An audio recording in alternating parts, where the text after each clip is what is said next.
श्री कृष्ण हरे हरे। धर्म कहता है कि पति परमेश्वर होता है। भाई परमात्मा उसके घर में है, लेकिन उसके लिए तो उसके पति ही परमेश्वर हैं। उनके चरण ही गंगा है।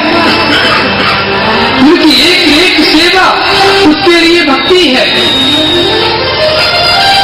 उस पतिव्रता नारी के लिए उसके पति के सिवा उसके जीवन में और कुछ महत्व रखता ही नहीं। और जब 3 दासियों को देखा, उन पर दृष्टिपात किया महाराज ने, तो देखा तो साक्षात केवल सरकार का स्वरूप का दर्शन हो रहा है। बड़े आनंदित हुए। महाराज 1 वर्ष तक अपने घर में खिलाया तीनों लालाओं को, खूब सेवा करवाई। लक्ष्मी जी खूब झाड़ू पोछा लगाए, ब्रह्माणी जी खूब जल भर भर करके लेकर के आए। और जब माँ थक जाए ना रात्रि को, तो उनकी चरण सेवा भी करें। ये ऐसी सेवा की बोले भाव। तो माँ अनुसुईया ने उनको कहा अखंड सौभाग्यवती बनो। प्रसन्न हो गई। कहा भाई तुम्हें जो वरदान चाहिए मांग लो। माँ अनुसुईया से सुना कि वरदान मांग लो, तुरंत चरण पकड़ करके बैठ गई। माँ बस आपसे एक ही प्रार्थना है। क्या चाहती है? ये आपके पलना में ये 3 ललना झूल रहे हैं, ये हमारे बू हैं, हमारे बू हैं जी। अनुसुईया बोली तुम ऐसी साथ फुटी इतनी हाथ की, और ये मेरा एक हाथ का छोरा पलना में बैठा हुआ है, लेट लो है। ये तुम्हारा वो कैसे ऐसे के? और तुम्हारी नीयत सही ना दिख रही है, कल से तुम्हारी ड्यूटी खत्म। चलो चलो बाहर निकलो। महाराज खत्री जी जैसे ही आए, खत्री जी ने कहा भाग्यवान क्या कर रही हो तुम? अरे ये इनके वो ही है, ये कोई और नहीं, ये साक्षात ब्रह्मा विष्णु महेश है। जैसे ही मां अनुसुईया ने सुना साक्षात ब्रह्मा विष्णु महेश है, तुरंत उठ करके अपने पतिदेव के चरणों को पकड़ लिया।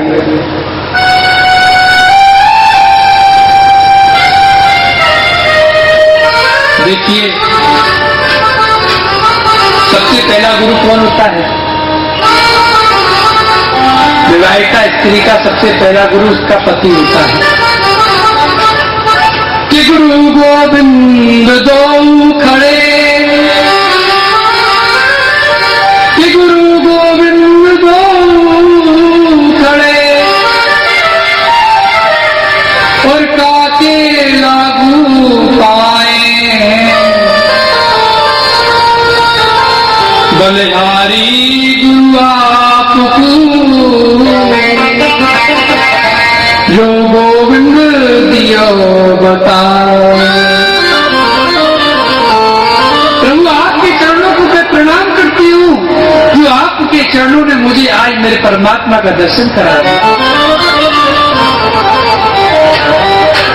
अब इनको ले जाने तो लगी, लेकिन महाराज ये पलना जो 3 लगाए ये खाली थोड़ी रहेगी आपकी जाने के बाद। तो ब्रह्मा जी से चंद्रमा प्रकट हुए और शिव से दुर्वासा जी प्रकट हुए, और विष्णु भगवान से साक्षात दत्तात्रेय जी महाराज प्रकट हुए। बोलिए दत्तात्रेय भगवान की जय। जिनके अंदर में ब्रह्मा विष्णु महेश तीनों का अंश विराजमान है। दत्तात्रेय त्रेय अर्थात 3 का अंश जिसमें समाविष्ट हो। ऐसे प्रभु आज कलना में झूलते हुए अपने स्वरूपों को छोड़ करके जाते हैं। मां उनकी सेवा अर्चना करती रहती है। और यही दत्तात्रेय का आप आगे प्रसंग सुनोगे एकादश स्कंद में। इस 24 गुरुओं की कथाओं का वर्णन इन्होंने ही किया है। इस प्रकार मनु महाराज की पुत्रियों का में से एक हुई आकृति। और आकुति का विवाह हुआ धर्म से। धर्म से हुए रुचि, रुचि की पुत्री हुई दक्षिण, और दक्षिण से हुए यज्ञ भगवान प्रकट। बोलिए यज्ञ भगवान की।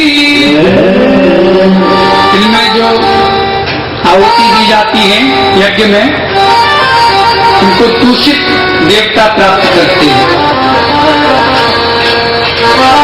हमारे इनके ही वंश में 2 पुत्र और हुए ना, उत्तानपाद और प्रियव्रत।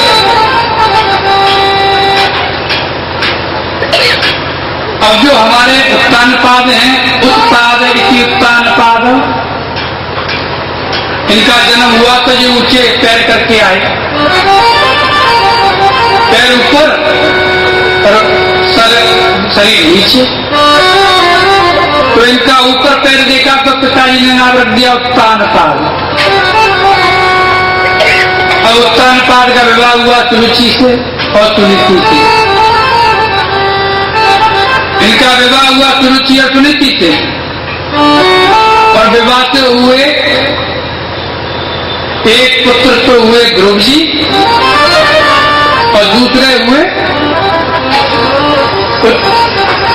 उत्तानपाद के दूसरे पुत्र हुए उत्कल, उत्तम।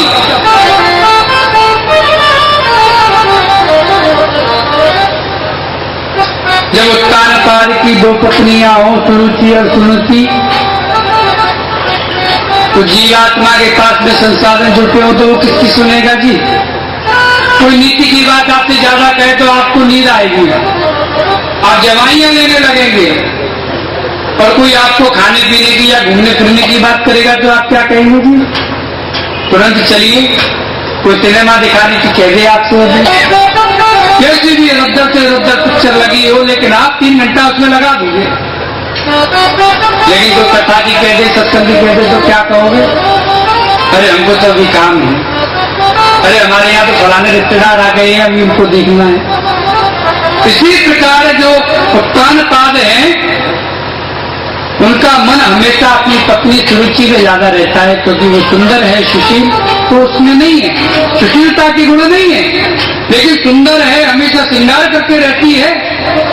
और सुनीति जो है उसके अंदर में सद्गुण है, पूरे राजमहल का कार्य देखती है, अपने पतिदेव की सेवा करती है और हमेशा नीतिपूर्ण बात करती है। जो सुनीति का पुत्र होता है वो होता है ध्रुव, और जो सुरुचि का पुत्र होता है उसका नाम है उत्तम। नाम तो उत्तम, और जो काम हो उत्तम के, वैसे काम उत्तम वाले में। कुछ बच्चों के नाम होते हैं राम, किसी का नाम है कृष्ण, किसी का नाम है गोविंद, और राम का नाम और वो काम करे रावण जैसा, तो क्या राम कहलाने लायक है? इसीलिए पहले जब नामकरण संस्कार होते थे तो उसके अनुसार उसका नक्षत्र देखा जाता था, उस नक्षत्र के अनुसार उसकी उस प्रकृति को देख करके उस बच्चे को, बालक को नाम दिया जाता था। आज उस सुनीति के जो पुत्र हैं ध्रुव, बड़े आज्ञाकारी हैं माता पिता के। अपने महल में खेल रहे थे कि खेलते खेलते राजमहल में पहुंच गए। वहां पर मैं पिताजी महाराज सिंहासन पर बैठे हुए थे, साथ में बैठी हुई थी पत्नी सुरुचि, और पिताजी की गोद में बैठा हुआ था उनका सुंदर सा बेटा उत्तम। और उत्तम को देखा ध्रुव ने, पिताजी की गोदी में बैठा हुआ, तो बच्चा है उसका भी मन कर गया मैं भी अपने पिताजी गोदी में जाकर के बैठूं। तो दौड़ते दौड़ते आए, बोले पिताजी पिताजी पिताजी। पिताजी ने कहा बेटा बोलो क्या कह रहे हैं? पिताजी हम भी आपकी गोदी में बैठना चाहते हैं। जैसे ही कहा कि बेटा तुम हमारी गोदी में बैठना चाहते हो, उन्होंने अपनी बाहों को फैला दिया। उत्तानपाद अपने पुत्र को अपनी गोदी में बैठाना चाहते हैं, लेकिन सुरुचि ने तुरंत बाहों को रोक दिया, हाथ कर दिया। क्या कर रहे हो महाराज? ये जगह इसकी नहीं है। इसकी माँ दासी है, महलों में काम करती है। आपकी तो महारानी मैं हूं, और आपकी गोदी में बैठने का अधिकार तो मेरे पुत्र उत्तम को है। मेरे अलावा और आपकी गोदी में कोई नहीं बैठे। इस भाव को जब तुलसी को तो तानपाद ने सुना, तो जो स्त्री के अनुगत होते हैं पुरुष, जो स्त्री में आसक्त हो जाते हैं, उनको फिर नीति अनीति का भान नहीं होता है। वो हमेशा नीति अनीति की बातों को भूल जाते हैं। केवल एक याद रहता है, उसकी आसक्ति। उस आसक्ति में ऐसे डूबे हुए तो तानपाद कि अपने बेटे ध्रुव को अपनी गोदी में ना बिठा करके और उसको रोता हुआ ही वहां से वापस कर दिया। रोता विरक्ता हुआ बालक जब लौट करके आया और आकर के जब उसने अपनी माता